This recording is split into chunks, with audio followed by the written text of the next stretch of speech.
Hello everybody, Connor here, and welcome back to another episode of Gaming Retrospective.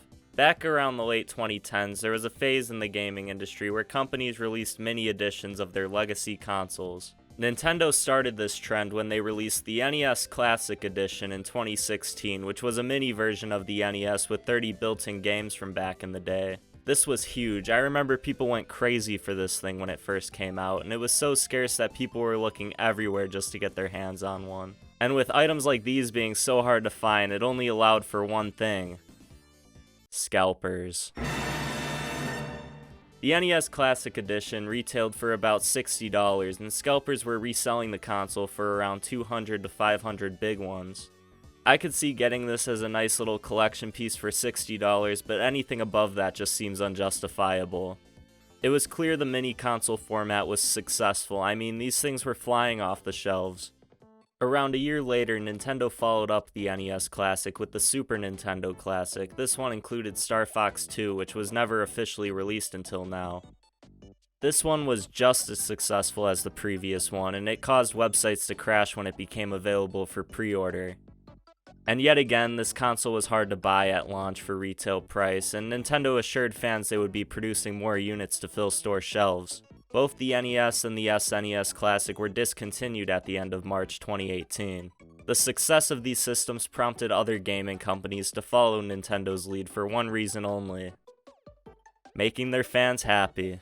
One prominent one was the PlayStation Classic, a mini version of the PlayStation 1 that released in 2018 and came with 20 games for a steep price of 100 big ones. This thing was absolutely disgusting. It lacked many of the popular titles for the PlayStation and came with a remake of the original controller without the two analog sticks. They couldn't even include a DualShock for the thing. Another strange choice was that many of the games were the PAL versions of the games and not even the North American versions for some reason. Another brand that tried to recreate the success of the NES and SNES Classic was Sega with their Sega Genesis Mini. The Sega Genesis was the first console I ever owned, so when I found out that they were sticking their head into the micro console market, I was hyped. Why have this when I could have this? The Sega Genesis Mini released on September 19th, 2019 and retailed for a total of $80. It included 42 games through emulation software done by M2. All of the games have a save feature and can be played in their original aspect ratio with optional wallpapers, or they could be stretched to 16:9. I don't know why anyone would want that, but it's nice to have as an option. And for any Dr. Robotnik's Mean Bean Machine haters, you could change the language to Japanese, which turns Mean Bean Machine into Puyo Puyo. Another difference with the North American and Japanese versions of the console is that the North American console came bundled with two 3-button controllers, while Japan got two 6-button controllers. This does make it a bit difficult to play the games that benefit from having 6 buttons, but this could be resolved by buying a 6-button controller that was sold separately. I grew up with the Sega Genesis Model 2, which meant I had the 6-button controller growing up, and I can't help but say but I like the 3-button controller more. It's a bit beefier, which feels a lot nicer in the hand than the 6-button.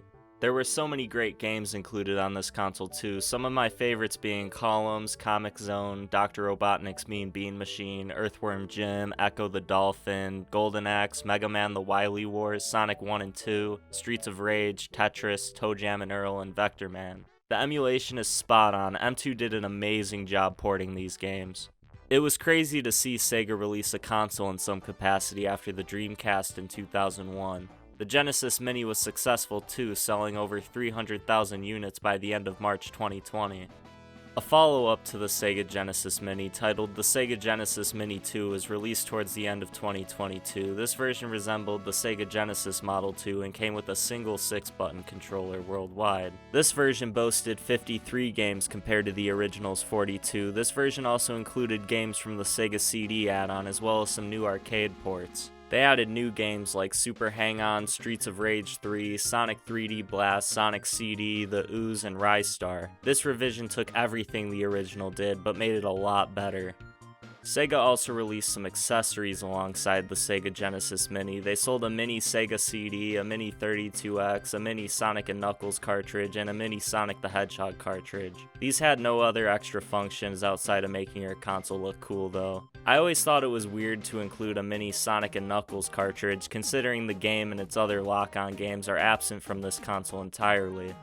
Besides that, I still think it's great that Sega adapted the micro console idea from Nintendo and made it into their own thing. The only issue I have with these types of systems is that they're only really a novelty. They're cool to have and play a few times, but they take up an entire HDMI slot that could be used for something else. I think Nintendo has realized this and phased out the Classic Edition consoles in exchange for the games on the Nintendo Switch Online service. With these, you're able to play a huge variety of games from the NES, SNES, Game Boy, and with the expansion pack you get access to N64, Game Boy Advance, and even Sega Genesis games. You could even purchase controllers on the Nintendo Online website, and they're great quality.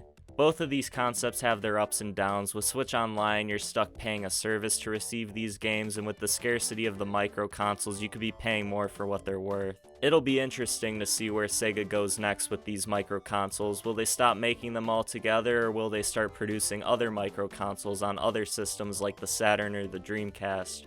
Only time will tell. Who knows, maybe there will be a resurgence and Sony will end up releasing a smaller version of the PlayStation 5.